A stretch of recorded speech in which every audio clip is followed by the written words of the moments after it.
Meus amores, meus queridos, boa tarde. Só um minutinho para dar 3h45 para a gente começar. Então, vamos lá. Deixa eu compartilhar aqui a tela. O material é o mesmo de semana passada, de estatística criminal. Vamos trabalhar para a gente conseguir terminar hoje. E aí não atrapalha o andamento na próxima semana. Então, na semana passada, se eu não estou enganado, nós paramos quando nós falamos da parte introdutória sobre estatística, falamos sobre os índices ou os elementos da estatística, que é a criminalidade real, a criminalidade aparente e a criminalidade revelada. Falamos sobre esse fragmento do texto aqui do professor Munhoz Conde, que inclusive ele é parâmetro de construção baseado na ideia da cifra negra de Arnaud Pilgrim, que a gente vai ver daqui a pouco, porque aquilo que ele apresenta nessas frases que ele está colocando aqui, de certa forma, são interpretações daquilo que nós vamos ver que o professor Arnaud Pilgrim fala com relação a por que as pessoas acabam por não sofrer nenhum tipo marcações ao lado do teu nome. É a pontuação que eu estou tirando, porque do lado do teu nome não tem nada aqui não, cara. Tem a frequência aqui, ó. E falta, inclusive, atualizar esse documento aqui das datas anteriores. Vamos lá.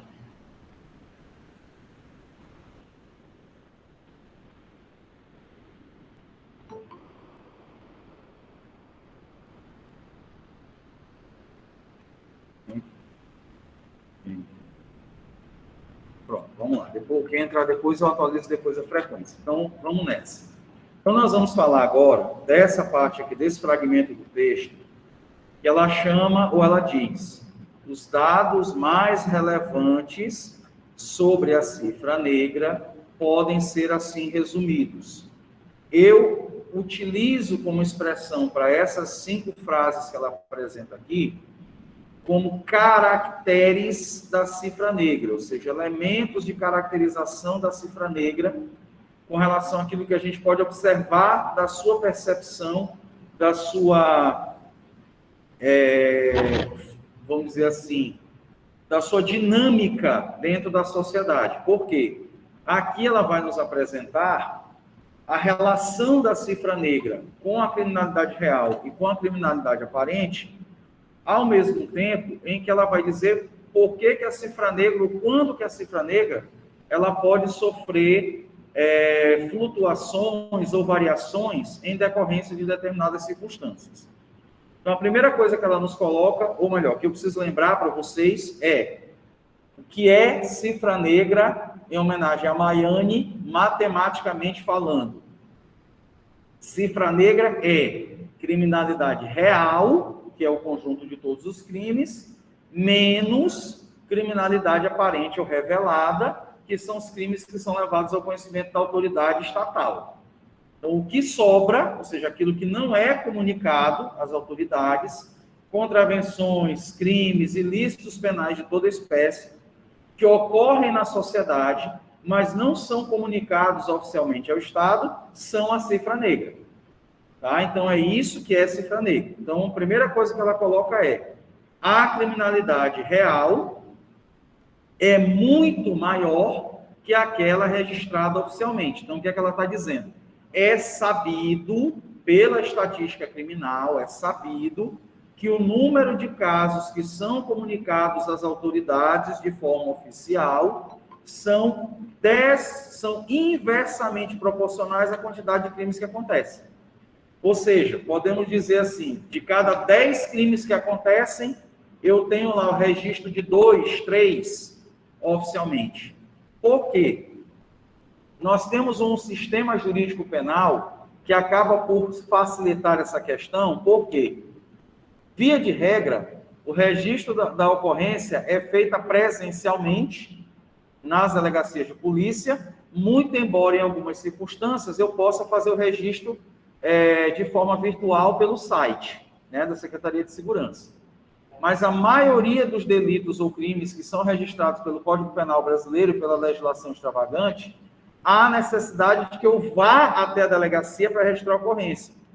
Isso faz com que a quantidade de registro seja muito pequena. Primeiro problema. Segundo problema, a sensação de impunidade é tão grande que eu não vou investir tempo, investir recurso para me dar o trabalho de ir até lá sabendo que o indivíduo provavelmente não vai ser punido. Segundo aspecto. E terceiro aspecto, tendo a consciência de que uma boa parcela dos crimes e das contravenções que acontecem na sociedade tem uma pena atribuída muito pequena e que dificilmente desencadeia na aplicação de uma sanção privativa de liberdade. Por quê? Todas as contravenções e todos os crimes de menor potencial ofensivo, ou seja, aqueles crimes que têm pena em abstrato de até 2 anos, podem ter a suspensão condicional do processo ou a substituição da pena por uma pena alternativa. Então, ou seja, acaba que a sanção aplicada é tão pequena que a pessoa fica desestimulada de registrar. Então, por essa razão, aquela quantidade de crimes que acontece é muito maior do que a quantidade de crimes que oficialmente é registrada. Lembrando que eu citei para vocês brincando semana passada, e aconteceu comigo, em certo aspecto, que eu disse: leva o teu celular, ao invés de na delegacia tu registrar a ocorrência, tu vai dizer, tu vai botar no Facebook, no Instagram, que tu foi furtado, foi roubado e está sem telefone. Tu não vai na delegacia registrar a ocorrência. E aconteceu algo parecido com um aluno meu, daqui do 10º período vespertino, que perdeu o celular deu defeito. O certo foi que ele me mandou mensagem na plataforma, não me pergunte como, dizendo que ele estava sem telefone. Ou seja, ele se preocupou em me avisar que ele estava sem telefone, ao invés de resolver o problema do telefone, que eu não sei efetivamente qual foi, tá? Mas isso é uma coisa, é uma característica, acho que da sociedade brasileira de um modo geral. As 4 próximas afirmações que ela nos traz dizem respeito à variação que a cifra negra tem. Vamos lá. Lógica matemática. De novo, Maiane, me perdoe.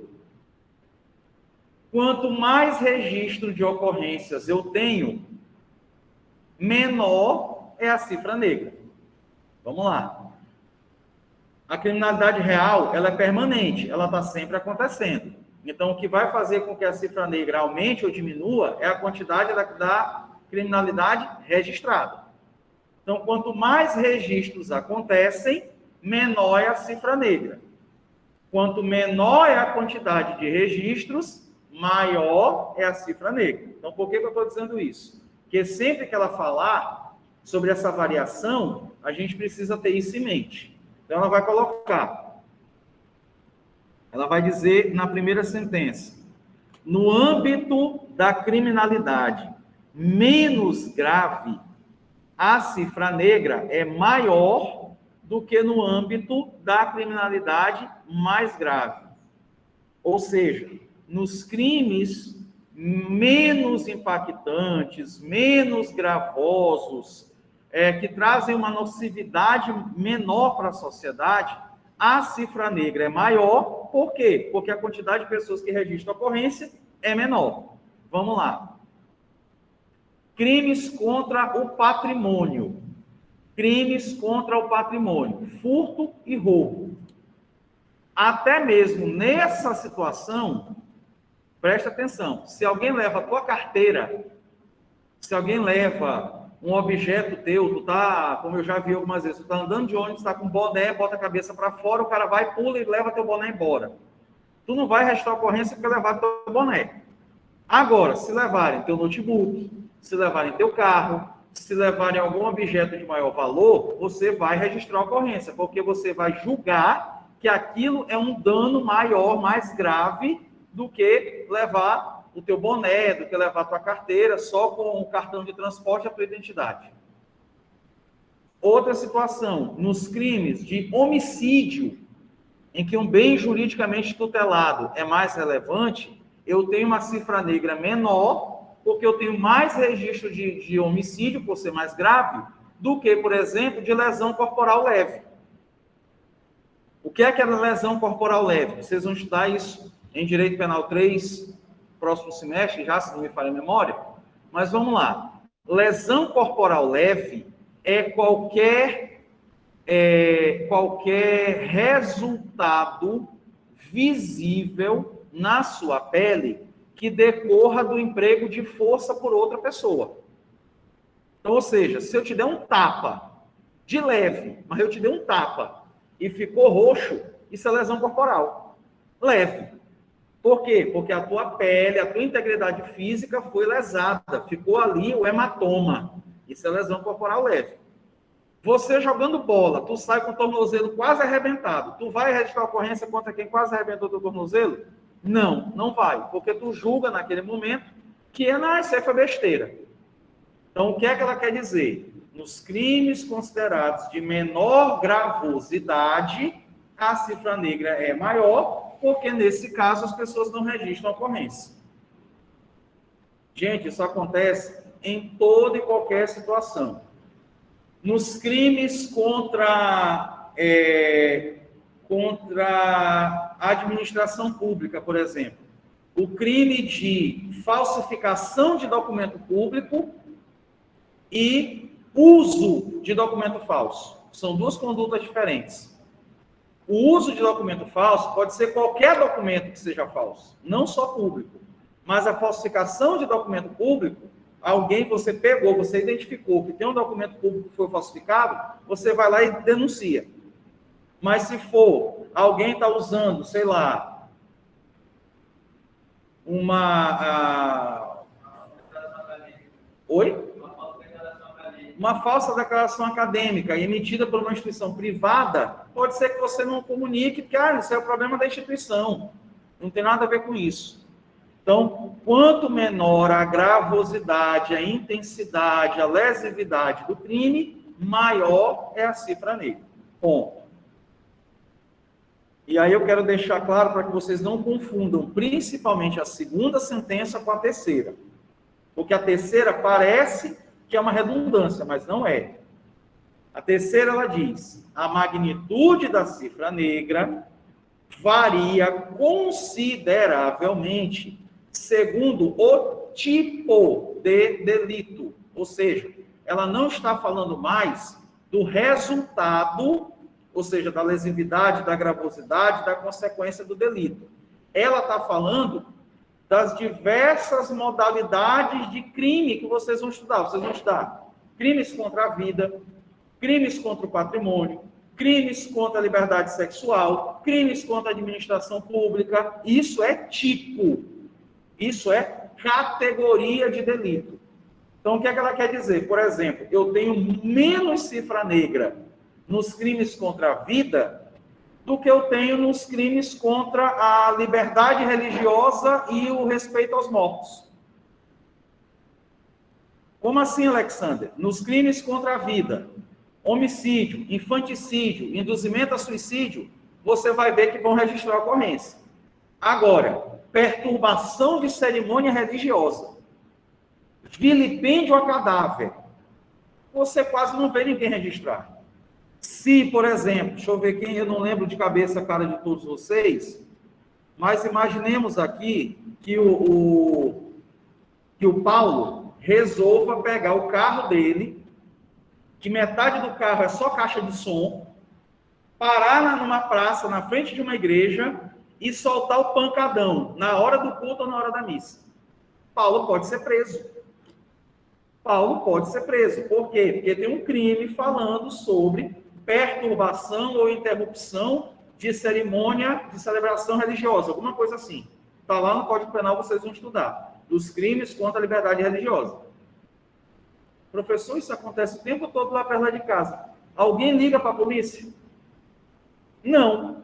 Por quê? Porque o tipo do delito, ele é considerado menos importante. Então, varia por conta disso. O que me dá raiva é que, se fosse o contrário, quando é a igreja que está fazendo barulho, rapidinho os vizinhos ligam para a polícia. Mas quando é a vizinhança fazendo barulho e atrapalhando a igreja, ninguém se mexe, né? Mas vamos lá. Então, o que é que ela está querendo dizer? A cifra negra vai variar também, e quando ela diz consideravelmente, ou seja, em larga escala ou em grande quantidade, de acordo com o tipo de delito.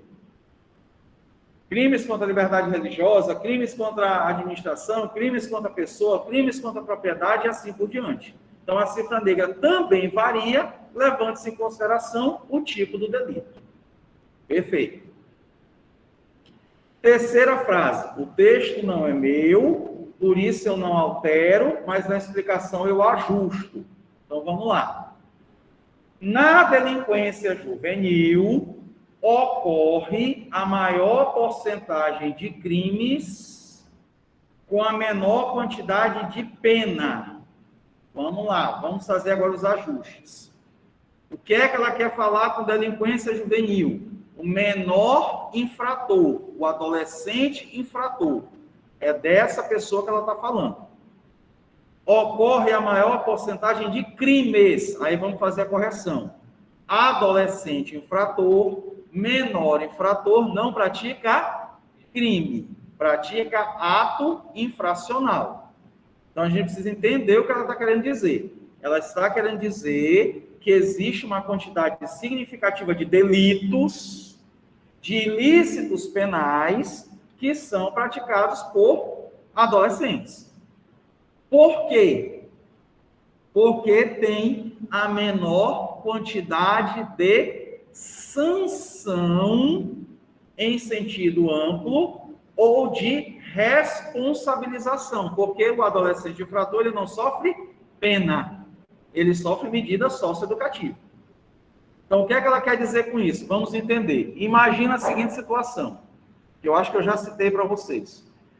Se um adulto pratica o crime de homicídio, a pena base é 6 anos. Salvo o melhor juízo. A pena base do homicídio simples é 6 anos. Então, na hora da dosimetria da pena, eu já parto de 6. Beleza? Beleza. A maior quantidade de tempo de internação a qual eu posso submeter um adolescente é 3 anos. Ou seja, a menor pena do adulto, que é 6 anos, ela é ela é o dobro da maior pena atribuída ao adolescente, da maior medida aplicada a qual o adolescente é submetido. E mais, que não parte de 3 anos.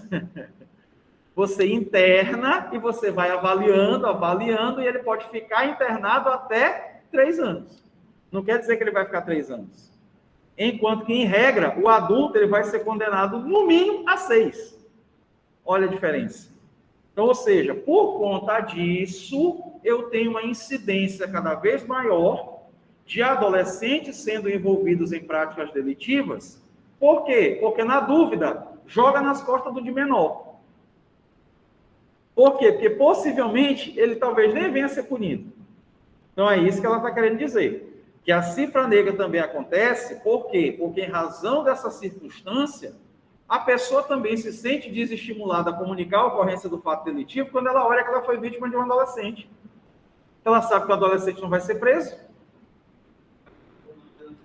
Né? Então, nem adianta comunicar o fato. Curiosidade. Vamos fazer um censo demográfico aqui rapidinho. Algum de vocês... Não é sacanagem, não. É uma situação concreta e interessante que eu observei essa semana. Algum de vocês mora na região da Vicente Viale? Não, Vicente Viale mesmo. Daqui da turma, ninguém mora na Fialho? Tá. A minha igreja, eu já disse para vocês várias vezes que ela fica na Fialho. Quando eu volto para casa, eu passo por dentro da Vila Jiboia, Vila Cascavel, Vila não sei das quantas, que fica ali na região da Fialho. Carga torta total, né? E aí, quando você passa, você encontra nos muros B.40. O que é B.40? Para quem não está familiarizado. Bonde dos 40. Então, aquela região ali, tem uma região da Vicente Fialho que é controlada pelo bonde dos 40. Beleza. inauguraram um condomínio agora lá na Fialho, de apartamentos, que aparentemente, pela quantidade de andares do prédio, parece ser um condomínio de um certo nível. Não é um condomínio do Minha Casa Minha Vida. É um condomínio de um padrão um pouco maior. E aí, quando eu passava por ali, eu digo, rapaz, não é possível que eles vão abrir essa porta da saída desse condomínio para cá, para dentro. É provável que eles abram lá para Maria Andreasa, que não é nem para Maria Andreasa, é para aquela avenida que passa ali no cruzamento que desce do Fly Motel, que você pega ali à direita. Eu não lembro o nome da rua. Eu digo, é provável que eles abram a rua, a saída do condomínio para ali. Não, eles abriram para dentro da Fialho. Aí, quando eu passei, anteontem à tarde, aí eu olhei, no muro do condomínio, recém-entregue está lá, B.40, B.40, B.40. Aí você pode analisar por dois lados. O cara comprou um apartamento novinho, que ele deve ter pago caro, e na hora que ele vai chegando em casa, tem escrito no muro, bonde dos 40, pois ele mora no meio da criminalidade, ele deve se sentir inseguro, né? Não, pelo contrário.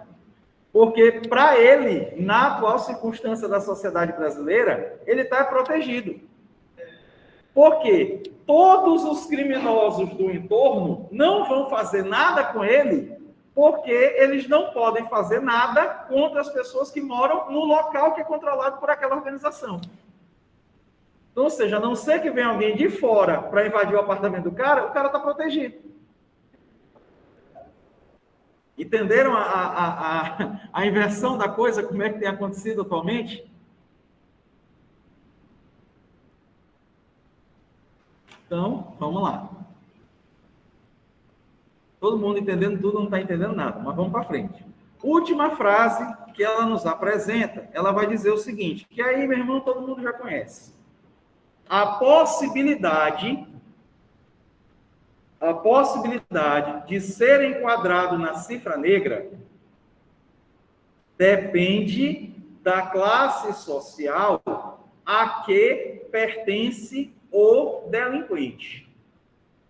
O que é que ela quer dizer com isso? As pessoas que pertencem a grupos e classes sociais menos favorecidas estão menos inseridos na cifra negra. Por quê? Porque eles têm os seus crimes comunicados. Vamos lá. Desculpem a dureza e a utilização de expressões até certo ponto. Me fugiu a palavra que eu queria dizer. Deselegantes, mas não era essa palavra que eu queria dizer. Negros, pobres, que mais? Como o pessoal gosta de dizer, preto, pobre, puta, e por aí vai. Ou seja, essas pessoas, elas não estão tão inseridas na cifra negra, porque na hora que um negro e uma pessoa de uma comunidade menos favorecida pratica um delito, a pessoa vai e registra a ocorrência. Ela registra a ocorrência, ela não tem problema. Por quê? Porque ela está registrando a ocorrência contra alguém que não pertence à sua realidade. Mas quando isso se inverte, quando você tem um crime praticado por alguém que faz parte da alta cúpula de um grupo social mais abastado, ele está inserido na cifra negra porque aquilo que ele faz não é registrado. Onde é que eu quero chegar? Por exemplo, hoje no Brasil, nos últimos, 10, 15 anos, você tem uma quantidade maior de pessoas ricas ou poderosas sendo punidas. Mas isso é uma novidade para a realidade brasileira. Apenas nesse intervalo aí de, 2000 para cá, é que você tem condenações de pessoas que têm poder aquisitivo e poder político, poder socioeconômico na sociedade brasileira. Porque antigamente só eram punidas as pessoas pobres, as pessoas carentes, as pessoas marginalizadas. Então, aqui no Brasil, isso se aplica muito significativamente. Então, se você faz parte de um grupo social mais abastado, provavelmente você não vai ter contra si o registro de uma ocorrência, até porque vai ser vergonhoso para quem está registrando.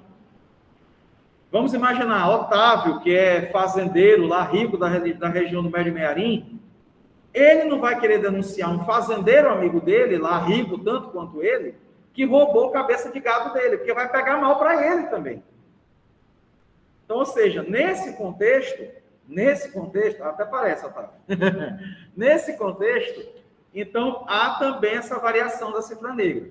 Para você perceber, aqui no Brasil, como eu disse, só recentemente você tem essa questão. Quando é que você tinha alguém de relevância sociopolítica presa antigamente? Por perseguição política. Por perseguição política. Enquanto se você buscar, todo mundo aqui é fã do Homem de Ferro. Salvo aquelas pessoas que não gostam, realmente, quem gosta é fã do Homem de Ferro. Procura lá no Google Robert Downey Jr. O tanto de foto que vai aparecer dele preso. Procura lá, Winona Ryder. O professor, ele era usuário de droga, né? Ele era usuário de droga. Mel Gibson, Danny Glover, ou seja, vários artistas norte-americanos são punidos com uma facilidade muito maior do que acontece no nosso país, porque a realidade deles é diferente.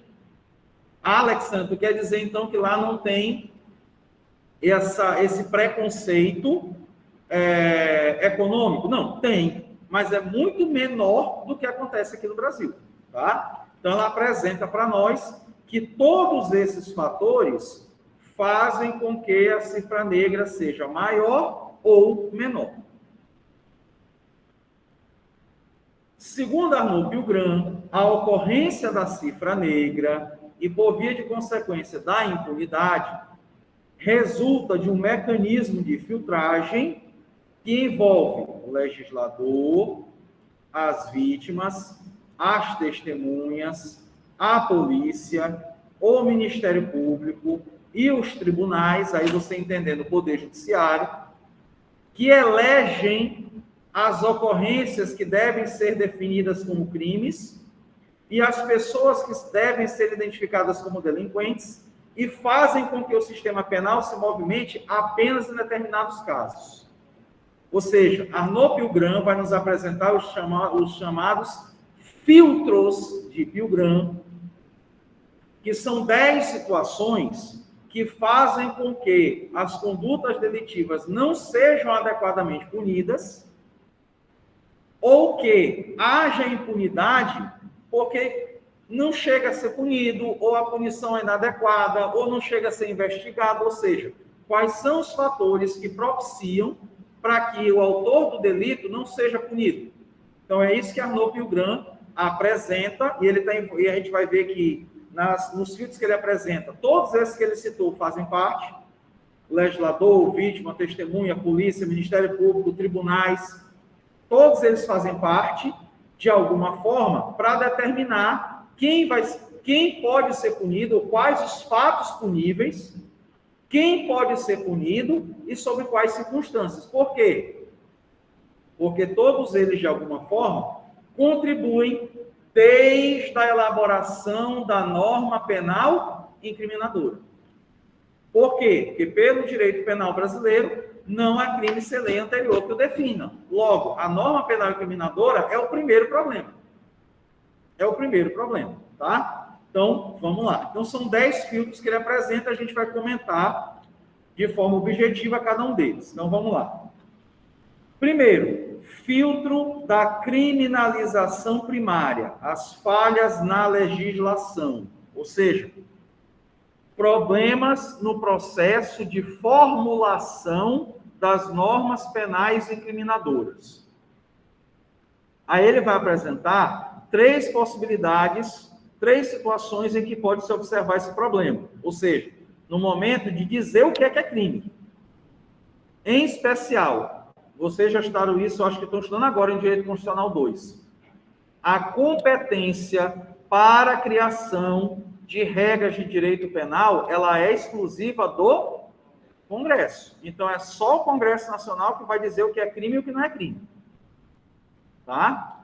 Eu acho que eu comentei com vocês a história do filho daquela cantora da banda de forró, que o município de João Pessoa e o estado da Paraíba criaram uma lei municipal e uma lei estadual criminalizando aquilo que aconteceu, quando não pode. Só quem pode elaborar a norma penal incriminadora é o Congresso Nacional. Então, vamos lá. Primeiro, letra A, ausência de criminalização, ou seja, ausência da lei. A lei não existe. E aí ela dá como exemplo delitos informáticos próprios ou puros que ainda não foram criminalizados no nosso país, ou seja, aquelas condutas que careceriam de uma produção normativa específica e que não são feitos. Tá? Então, ausência. Primeiro, a omissão do legislador, é a letra A. Letra B, que para mim é a melhor de todas. Criminalização dúbia, confusa ou lacunosa. O que é isso? A lei que é elaborada, o que é lei ou letra da lei dúbia? Ela tem uma duplicidade de interpretação. Ela não é objetiva. Ela permite que eu tenha uma interpretação que não deveria existir. Então, ela é dúbia, ela é duvidosa. Confusa. Eu não consigo entender o que é que ela quer dizer. Ou seja, a legislação ela não é clara naquilo que ela quer dizer. Ou seja, ela permite uma má interpretação ou, por vezes, impede a sua interpretação. E aí, para mim, é o carro-chefe. Lacunosa. Vocês estudaram no período passado lei penal em branco. Lei penal em branco, para mim, é o maior de todos os absurdos. Ou seja, tu elabora a norma penal e tu tem que esperar que uma outra lei seja elaborada para trazer os elementos necessários à aplicação dessa lei. Exemplo, a lei de drogas ou a lei de tóxicos, que é a lei que criminaliza a comercialização, venda, transporte e armazenagem de entorpecentes, ela só é válida se eu tenho a norma do Ministério da Saúde dizendo quais são as substâncias proibidas. Porque não é a lei que vai trazer. Não é a lei que vai dizer que não pode vender maconha, não pode vender cocaína, não pode vender crack. Não é a lei que vai dizer isso. Ela vai dizer que não pode vender, comercializar, guardar substâncias ilegais ou substâncias proibidas. Aí o Ministério que vai dizer quais são as substâncias proibidas. Então, ou seja, não tem sentido você elaborar uma lei esperando que outra diga o que é que precisa para ela ser aplicada. Isso é lei lacunosa. Que é a mesma coisa que acontece com esse exemplo que ela coloca, que é a lei 9.034, que não trazia o conceito do que é crime organizado. A lei de crime organizado, a lei de combate ao crime organizado, não trazia o que era crime organizado. Criminalização excessiva. E aí você pode interpretar isso de duas formas. E eu espero não apanhar aqui por isso, por uma delas. Primeira, excesso de tipos penais para comportamentos semelhantes. Vocês vão estudar nos crimes contra a administração pública praticados por servidores públicos, tem dois crimes que a diferença é só o verbo. É a corrupção passiva e a concussão. A concussão, ela é exigir propina para praticar o ato. O verbo é exigir. Enquanto que a corrupção passiva é solicitar ou receber. Pô, peraí, bicho. É a mesma coisa.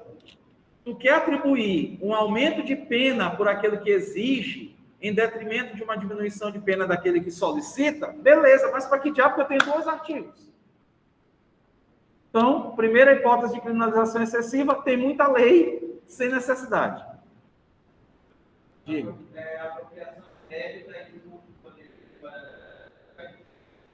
Não, porque a dúvida do Marcelo é com relação ao furto e apropriação indébita, porque o furto há uma usurpação da posse. Ou seja, eu estou extraindo de você o objeto que está sob a sua posse. Enquanto que na apropriação indébita, eu estou ficando com alguma coisa que está na minha posse. Por exemplo, eu vou na tua carteira, nas tuas coisas, levo a tua mochila embora. Isso é furto. Agora, se tu pegou e deixou comigo, Alexandra, segura bem aqui a minha mochila, enquanto eu vou ao banheiro. Aí eu pego a tua mochila, que está sob a minha responsabilidade, e fico com ela para mim, é apropriação indébita. Tá? Então, há essa divergênciazinha pequena, mas que vamos dizer assim, é justificável. Tá? Agora, essa que eu falei da concussão e da corrupção passiva, meu amigo, é difícil. Segunda questão, o excesso de pena. E aí eu vou abrir aqui, eu espero que eu não apanhe, tá? Principalmente das mulheres, são as mais rigorosas com relação a isso. Gente, não entra no meu juízo. E agora teve aumento de pena. Não entra no meu juízo. Lesão corporal leve. Se eu der um tapa em Otávio, eu estou encontrando com o Otávio, passando por ele na calçada, se eu der um tapa em Otávio, se não ficar marca nenhuma, é contravenção penal, é vias de fato. Eu vou pagar a multa. Porque a quantidade de tempo de prisão aí é ínfimo, e aí você paga a multa, acabou a conversa. Mas se eu der o tapa e ficar a marca, é lesão corporal leve. Aí eu posso pegar de 3 a 6 meses de prisão ou pagar uma multa. Beleza? Beleza. Eu vou pela lei anterior, porque toda vez que eu leio a lei nova, eu esqueço. Se o Otávio está andando com o cachorro dele, e ao invés de dar o tapa nele, eu chuto o cachorro, ao invés de eu bater em Otávio, eu chuto o cachorro, pela legislação anterior, que foi agravada, a pena foi aumentada, eu podia ter uma pena de 6 meses a 1 ano, mais a multa. Não entendi, Alexandre, onde é que tu quer chegar? Simples. A integridade física da pessoa tem uma pena menor, tem uma proteção de uma atribuição de pena menor do que a pena atribuída ao animal de estimação. Aí alguém vai dizer, mas o bichinho não consegue se defender. Tudo bem, ele não consegue se defender. Mas o ser humano, meu amigo, ele é ser humano. A norma é para proteger o humano. O animal, a proteção ao animal existe em razão daquilo que ele é para o humano. Então, eu não entendo essas doidices. Então, isso é uma hipótese de criminalização excessiva. Tem muita pena para uma situação que é desproporcional a outras. Tá? Isso pode ser considerado também como uma criminalização excessiva. Continuando. Segundo filtro, grava. Filtro da notícia criminis, ou ausência de registro das ocorrências. Vamos imaginar que a lei foi elaborada, superado o primeiro filtro, a lei foi elaborada, a lei é linda. A lei é uma Lívia Francisca, é a perfeição em forma de gente. Beleza. Só que para ela gerar efeitos, ela precisa que a vítima comunique a ocorrência do fato. Porque já dizia, inclusive a própria Lívia Francisca, que ninguém sabe o que calado quer. Então, o que é o segundo filtro? O filtro da notícia crimes. É a vítima não comunica o fato de que ela foi vítima de um crime para que a investigação aconteça. Ou seja, a falta de comunicação da ocorrência do fato. Como é que a polícia vai investigar se ela nem sabe o que aconteceu? Tá? Então, inclusive, como o Marcelo colocou, a cifra negra ela é desencadeada em especial por causa desse filtro. Porque os outros, na verdade, vamos dizer assim, que são consequência, ou que esse aqui é consequência dos demais. Porque, às vezes, eu deixo de comunicar por conta do que acontece depois. Mas vamos lá. Por que isso acontece? Descrença na justiça, alto risco da vitimização secundária. O que é isso? Eu ir na delegacia e ser destratado pelos agentes, falta de expectativas reais, desestímulo, risco de perder dia de trabalho, como eu disse. Tem que registrar a ocorrência presencialmente, aí você às vezes perde, fica rodando de delegacia em delegacia até descobrir qual é a delegacia certa, ou chega lá, o sistema está fora do ar, e a própria vítima contribui para a impunidade porque ela não registra a ocorrência. Terceiro filtro. Filtro da abertura da investigação. Presta atenção que os dois, o 3 e o 4, são parecidos. O 3, ausência de instauração do inquérito. O inquérito policial não é iniciado. Enquanto que o filtro 4, ou o quarto filtro, ele vai falar dos problemas que vão acontecer durante a execução do inquérito. Então, o filtro da abertura da investigação vai falar quando o inquérito não é iniciado. E o filtro da investigação, que é o 4, vai falar dos problemas durante a investigação. Então, cuidado para não confundir. Então, aí ela vai trazer uma série de situações. Falta de estrutura material da polícia e do Ministério Público. Tu chega para registrar a ocorrência, mas não tem papel, não tem impressora, não tem para dar andamento no inquérito. Por quê? Tem coisa que precisa ser feita de forma digitada, impressa. Falta de internet para fazer, falta aí ele vai falar mais à frente sobre outras questões. Falta de estrutura humana, não tem policiais suficientes. Falta de conhecimentos técnicos sobre contabilidade, operações das bolsas de valores, criminalidade informática, lavagem de capitais, para quê? Para saber que aquela conduta precisa ser investigada. Porque se eu não sei o que é crime financeiro, eu não sei da necessidade de instaurar ou não o inquérito. Corrupção generalizada, pelo amor de Deus. Eu não estou dizendo que todos os agentes são corruptos.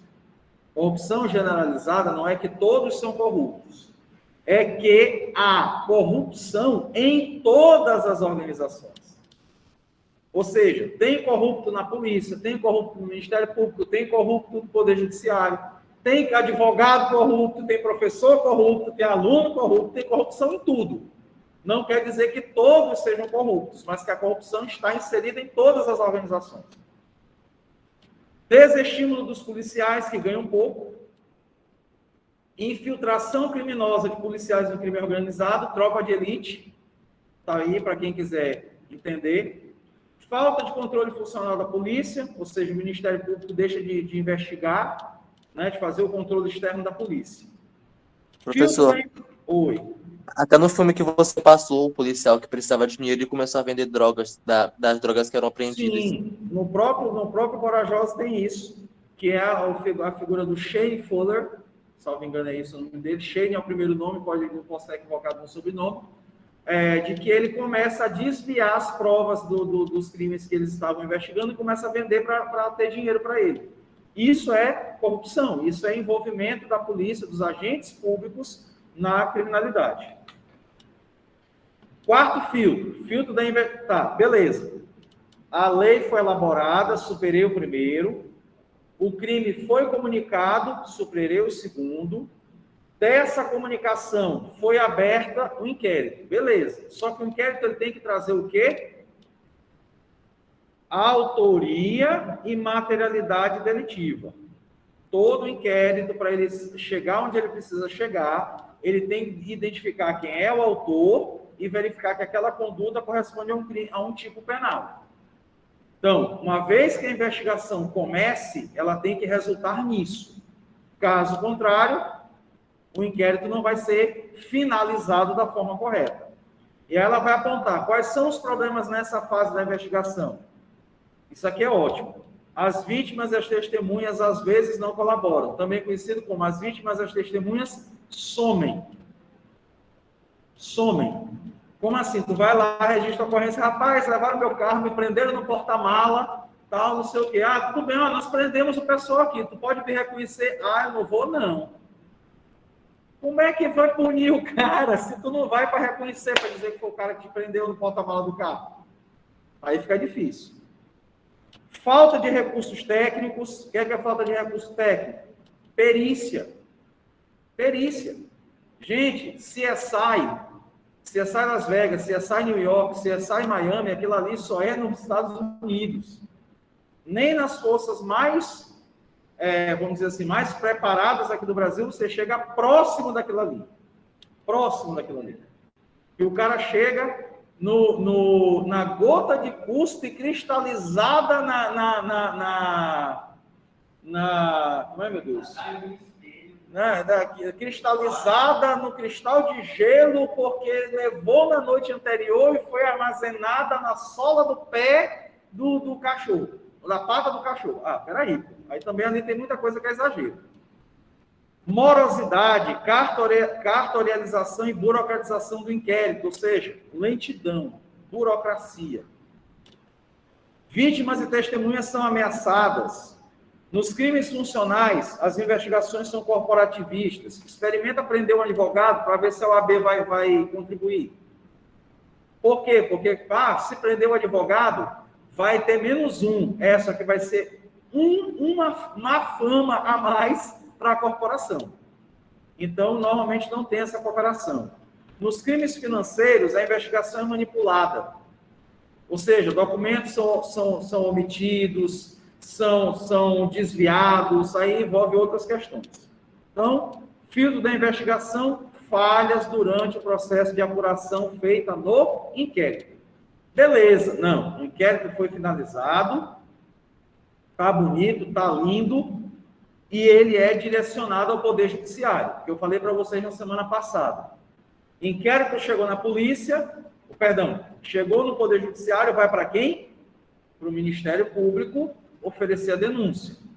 Então, o quinto filtro fala do filtro da abertura do processo. O que é isso? Os casos que não são denunciados pelo Ministério Público. Na ausência da denúncia pelo Ministério Público, em 90% dos casos, não há a instauração do processo. Por quê? Na ação penal pública incondicionada. Na ação penal pública condicionada, depende do Ministério Público. Se ele não age, não há processo penal. Por que isso não acontece? Falta de requisitos formais. Aí vocês vão estudar isso lá em processo penal. Denúncias genéricas, denúncias ineptas. Assim como acontece com o processo civil, que vocês já estudaram, julgamento do processo, ou melhor, sentença sem julgamento do mérito por conta de problemas na inicial. A mesma coisa acontece com a denúncia. Os vícios que podem fazer com que o juiz ele não dê prosseguimento ao processo. A mesma coisa pode acontecer no processo penal.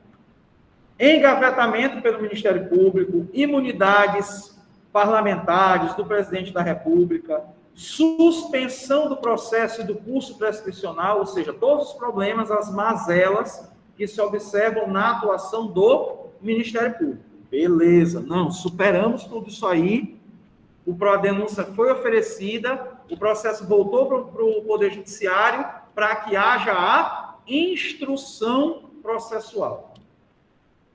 E aí, nessa fase, ele chama de filtro da comprovação legal e judicial do delito. O que é comprovação legal? O fato coincide com a norma. O que é comprovação judicial? São os aspectos processuais. Então, comprovação legal, o aspecto material. Comprovação judicial, o aspecto processual. Sem os dois, não pode haver condenação no direito penal. Por quê? Porque a sentença penal condenatória só pode chegar a essa consequência com a certeza absoluta, tá? Diferentemente do que acontece no direito civil, por exemplo. Então, quais são os problemas que podem acontecer, então, na instrução processual? Aqui não é lícita, tá, gente? Provas ilícitas, provas não jurisdicionalizadas, ou seja, provas obtidas de forma a fugir da organização da jurisdição. Aconteceu aqui. Nós temos um amigo que é delegado, que eles tiveram um problema, porque eles fizeram toda uma operação que depois foi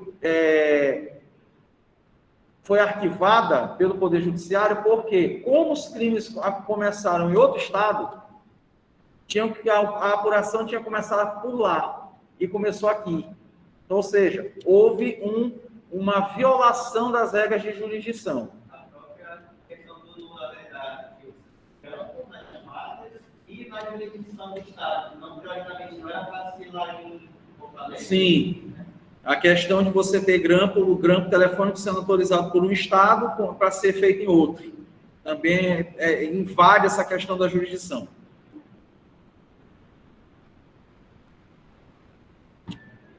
Vítimas e testemunhas que têm medo. Ou seja, elas não querem ir para a audiência, para na audiência estar de frente com o criminoso, porque na audiência está de frente com o criminoso, vai dizer, não, foi esse cara bem aqui realmente que me roubou, foi esse cara aqui realmente que botou arma na minha cara, é na frente do cara mesmo, imagina. Mas é assim que está lá no Código Penal. E para mim o pior de todo nessa etapa, que ele coloca aqui na letra D, que isso aqui é fato, tá, gente? Não é invenção, não. A originalidade brasileira que anunciou publicamente a Casa de Proteção às Testemunhas no Rio de Janeiro. O que é isso? Tinha um lugar em que as testemunhas eram escondidas. Aí uma repórter de uma emissora de televisão, não lembro se foi Record, Rede TV, foi fazer uma matéria. Disse, olha, gente, aqui nesse prédio é que o Poder Judiciário aqui no Rio de Janeiro mantém as testemunhas escondidas. Oxe! Se era para estar escondida, como é que tu vai dizer, cretino? Tá? E letra E, vítimas e testemunhas que desaparecem, morosidade da justiça, ou seja, a vítima, ela foi embora para outro estado, a vítima morreu, a testemunha se mudou, tu não consegue mais localizar, atraso tecnológico da justiça, precatórias e rogatórias morosas, isso aqui eu fui vítima, entre aspas, dessa situação. Vocês já devem ter estudado o que é carta rogatória. Que a precatória já é um problema. Que é de uma comarca para outra, de um estado para outra, é carta precatória. Já é um problema. A rogatória, que é quando é de um país para o outro, é pior ainda. Porque a carta tem que ser traduzida por um tradutor juramentado. Aí tem que chegar lá no órgão do Poder Judiciário do país para onde você está mandando. Tem que se cumprir aquela ordem, saber se eles vão entender o que é para fazer e vão fazer direito. E tu só vai saber se eles fizerem direito quando voltar com a resposta. Ou seja, tudo isso faz com que o processo demore e acabe por não gerar a consequência que se espera. Então, tudo isso entra nesse sexto filtro, que é da comprovação judicial, legal e judicial do delito. Tá, no primeiro bloco vamos falar só mais esse aqui, a gente encerra e volta para terminar. Filtro da justiça territorializada versus criminalidade globalizada. Isso aqui é massa.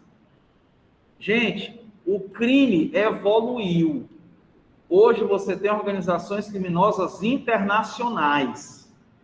Mas os poderes judiciários de cada país, eles são fechados. Você só tem jurisdição, e aí, princípio da territorialidade, princípio da extraterritorialidade, que vocês aprenderam lá no Direito Penal 1, no semestre passado. Então, eu só posso investigar os crimes que aconteceram no Brasil. E aí, como é que fica? Só que o crime praticado no Brasil foi praticado por um estrangeiro que conseguiu fugir. Então, é muito complicado. Aí ela coloca globalização de vários crimes, como narcotráfico, tráfico de mulheres, internacionalização do criminoso, que se tornou mais poderoso, globalização das vítimas, que o cara está lá em Portugal, está na Europa, enganando brasileiro aqui pela internet, pedindo dinheiro, porque dizendo que, não, porque aqui a gente vai namorar bem aqui, aí eu estou passando dificuldade, tu manda dinheiro para mim, que aí quando eu me regularizar, eu te trago para cá ou eu vou para aí.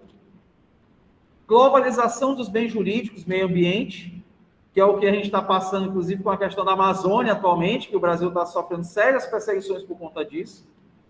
Falta de cooperação internacional e despreparo tecnológico da justiça criminal. Dentro desse filtro, só um exemplo de um filme para ajudar você a entender, para a gente ir para o próximo bloco. Eu não sei se vocês vão lembrar de um filme chamado Um Tira Muito Suspeito, com o Martin Lawrence, que é o amigo do Will Smith em Bad Boys.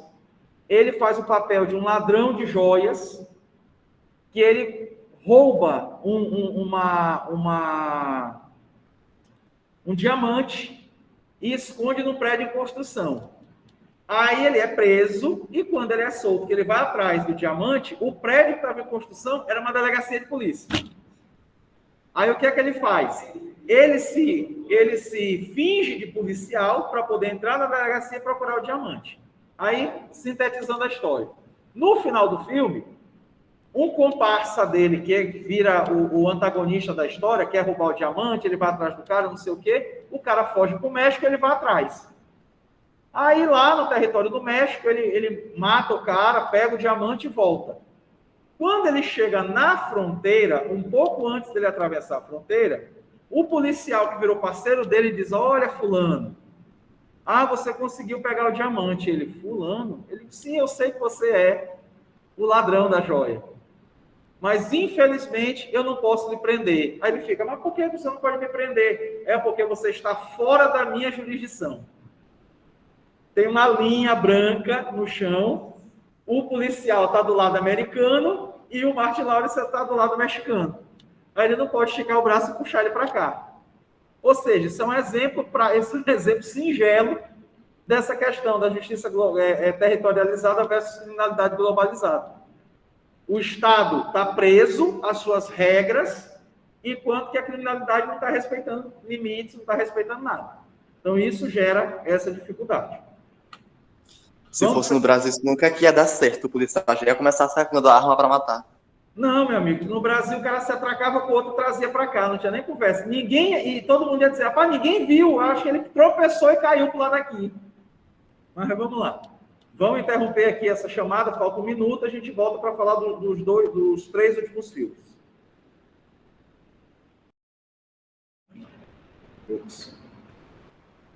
Nonatinho, se tu não gostar de ser chamado de Nonatinho, depois tu me diz, tá? Porque uma vez eu fui chamado a atenção, porque eu fui chamar um aluno que era Francisco, eu fui chamar ele de Chico na sala. Sem problema, sem Ele problema. foi na coordenação dizer que o professor estava desrespeitando ele, chamando ele de Chico. Quem era o coordenador do curso? Não. Era meu pai que era o coordenador do curso. Eu era professor do curso, meu pai era meu coordenador lá no Seuno, e ele veio me chamar a atenção. Alexandre, tu procura chamar as pessoas pelo nome. Eu digo: meu, o que foi, pai? Não, porque o cara reclamou que eu te chamo ele de Chico. Peraí, pô. Mas tudo bem, não tem problema não, depois piora. Vamos lá, para concluir a história aqui. Filtro da condenação. Nem todos os casos processados são condenados. Eu já falei para vocês aqui que a sentença penal ela pode ser condenatória ou pode ser absolutória. E ela só será condenatória se houver certeza absoluta, se houver qualquer tipo de dúvida com relação às provas, o juiz ele vai deixar de condenar. E aí ele vai apresentar aqui algumas das razões pelas quais isso acontece. Ela vai falar da presunção de inocência, que é o que eu acabei de dizer. Na dúvida, é presunção de inocência. E eu acho interessante que eu já conversei com vários juízes, eles já me disseram: eu já tive a convicção de que a pessoa era culpada, mas eu não podia condenar porque não tinha prova. O cara chega, ele tem certeza que o cara fez, mas como ele não tem a prova que justifica a certeza dele, ele tem que absolver o cara. Então, por quê? Por causa da presunção de inocência. E a irracionalidade do sistema, que ela utiliza como exemplo o tribunal do júri. Essa irracionalidade é a incapacidade de julgar com a razão. Lembremos lá do filme que eu passei para vocês, O Tempo de Matar, que eu mostrei para vocês que aquilo ali é um exemplo maravilhoso. Era para o cara ter sido condenado. Era para ele ter sido condenado. Por que ele foi absolvido? Porque as pessoas o julgaram com as emoções. Por quê? Ele matou? Ele matou. Ele puniu, trouxe lesão corporal gravíssima para o policial, ele fez o policial perder a perna. Era para ele ter sido condenado. Mas por que ele não foi condenado? Não foi porque acharam que ele era doido, ou inimputável, melhor dizendo. Não, é porque entenderam que a conduta que ele praticou foi justificada, só que aquilo ali não tinha razão. A forte emoção, ela já caiu por terra, não se utiliza mais forte emoção como motivo para absolver ninguém. A violenta emoção, tá? Então, filtro da condenação, nem todos os processos são condenados. Nem todos os casos processados são condenados. Nono filtro, matéria de prova de Marvel daqui 2 semanas. Filtro da prescrição. Morosidade da justiça versus a multiplicidade de prescrições. Prescrição pela pena máxima em abstrato, prescrição retroativa, prescrição intercorrente, prescrição da pretensão executória, prescrição antecipada ou em perspectiva, prescrição do diabo que o carregue e por aí vai. O tempo passa, o tempo voa e o cara não é punido porque passou o tempo e demorou demais o processo e ele vai ser solto porque passou o tempo e ele não foi punido. Gente, pelo amor de Deus, escute o que eu vou dizer agora, sem me julgar e sem levantar confusão, principalmente seu Alan, que é dono disso. Tá? Presta bem atenção. O Otávio está dizendo que o Raimundo queria... Não. Ah, tá, entendi. Falando do aluno que queria ser chamado de doutor Francisco. Não era nem no curso de Direito, era no curso de Contábeis. Gente, escutem o que eu vou dizer como acadêmicos de Direito, não como partidários de partido político ou de determinado político. Saíram diversas absolvições agora do ex-presidente Lula. A maioria delas, por quê? Prescrição. Porque, como os casos anteriores foram anulados, as sentenças foram anuladas, quando a sentença é anulada, aplica-se a prescrição. Passou o tempo, e aí perde-se a pretensão punitiva. Vários, se não quase todos, os processos dele, que ele agora foi absolvido, ele foi absolvido por quê? Porque houve o fenômeno da prescrição. Então, a prescrição é um problema no direito brasileiro. Tem prescrição de todo jeito, gente. Que o diga a prova de Marvel que vocês vão fazer daqui a pouco. Então, o processo é demorado, é lento, e por conta das prescrições, as pessoas acabam não sendo punidas. Então, é o nono filtro da prescrição. Por fim, o 10º filtro superou tudo, gente. Poxa, houve a condenação, foi tudo lindo, não teve prescrição, teve a sentença penal condenatória, o indivíduo ele foi para agora, ele vai cumprir a pena. Filtro da execução efetiva. Falhas na execução da pena. O cara foi condenado, vai cumprir a pena. Primeiro, quanto às penas de prisão, mandado de prisão não cumprido. Tu não consegue achar o cara para prender. Não consegue achar porque ele está escondido ou porque, dependendo do crime que foi praticado, o ímpeto de buscar esse criminoso também não é tão grande, além da corrupção. Ou seja, a polícia identifica, alguns da polícia identificam, recebe a propina e deixa o cara fugir. Então, mandado é emitido e o cara não é preso. B, indústria das fugas. Aqui em São Luís, eu acho que já só falta o helicóptero. Porque já teve túnel, já teve derrubada de muro, só falta o helicóptero. Porque aqui é lindo, o negócio aqui é sério. A galera foge com a maior facilidade do mundo. E aí eu enquadro, inclusive, nessa questão da indústria das fugas, um negócio absurdo. Para mim é um absurdo dos absurdos no direito penal brasileiro. Indulto. Aquela saidinha. Ah, o cara sai no Dia dos Pais. Ele não é pai e nem tem pai. Sai no Dia das Mães. Não tem mãe, não tem mãe e nem é mãe. Ou pior, matou a própria mãe. Como foi o caso da Von Richthofen, da Suzana, que ela teve direito à saidinha no Dia das Mães. O que ela vai fazer na saidinha do Dia das Mães? Se ela não é mãe e não tem mãe, que ela matou a própria mãe. Me diz bem aí. Oi? Vai lá no cemitério para ver se ainda tem alguma coisa dentro para vender ainda, até o corpo para curso de medicina, para ganhar algum dinheiro ainda com o cadáver da mãe. Então, indústria das fugas. Por que é a indústria das fugas? Porque o cara sai e não volta. C, inexistência de estabelecimentos prisionais adequados. fechado, semiaberto e aberto. Você não tem. Ou quando tem, não é adequado, ou quando tem, não é suficiente. E aí acaba que o indivíduo não cumpre a pena da maneira que a sentença penal condenatória determina.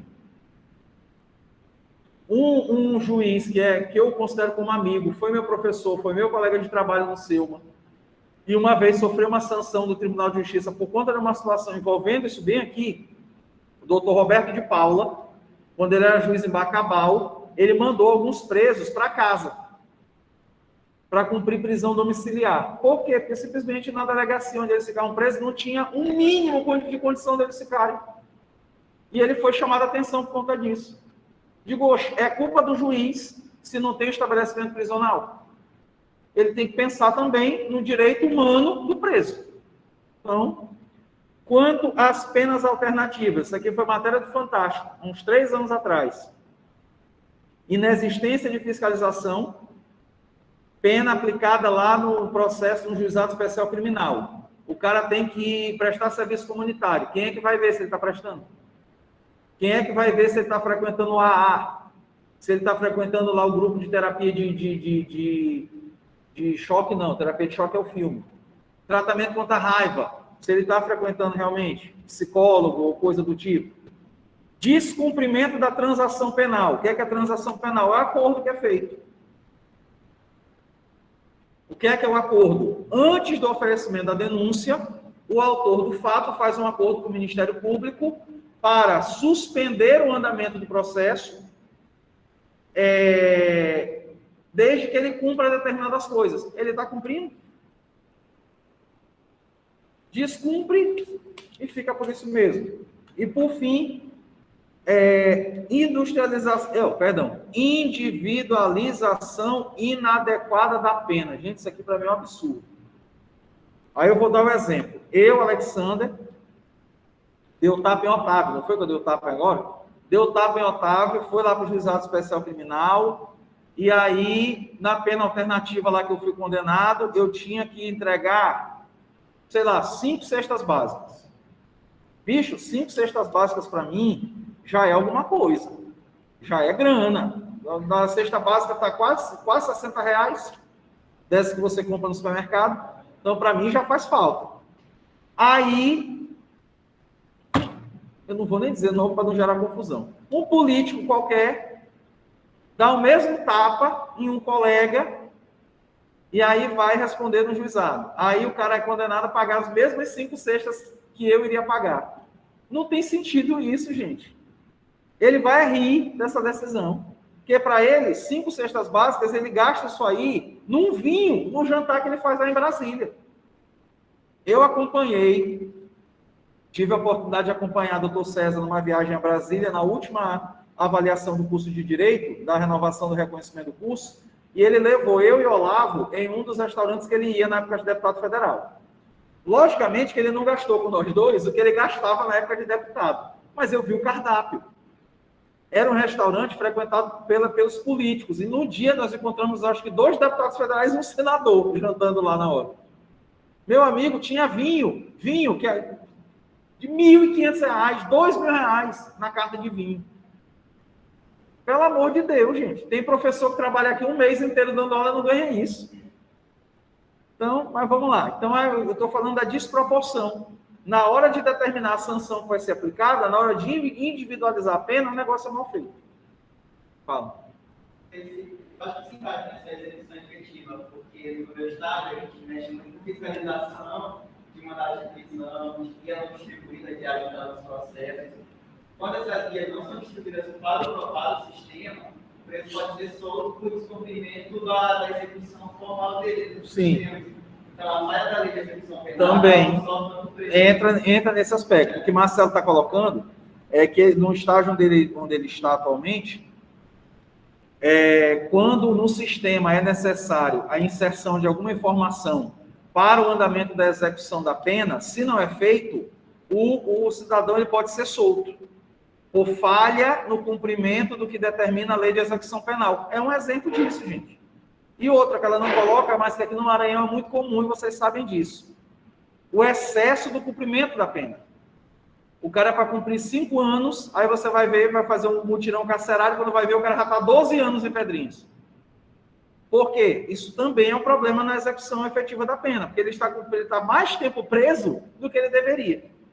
Tá? Então, tudo isso, todos esses aspectos que a gente acabou de abordar, fazem com que a estatística criminal nos apresente uma maior incidência dos delitos, ou seja, um crescimento exponencial dos crimes, e essa sensação de impunidade decorrente da participação de todos esses personagens. Ou seja, acaba que todos nós, junto com o Estado, acabamos contribuindo para que essa punição não aconteça, ou que para essa sensação de impunidade ser cada vez maior. Tá certo? Próxima aula, a gente vai concluir o conteúdo da disciplina, falando sobre vitimologia, que é a última unidade que nos resta. E aí, se alguém tiver alguma dúvida antecedente aos conteúdos que foram abordados, pode anotar, trazer e me perguntar na próxima aula, porque o conteúdo de vitimologia a gente consegue concluir um pouco antes do término do horário, então se tiver alguma dúvida dá tempo de sanar, porque na aula subsequente já é a semana de prova, tá bom? Obrigado pela atenção de vocês, bom descanso, até a próxima. Marcelo, boa viagem de volta para casa. Até, tchau, tchau.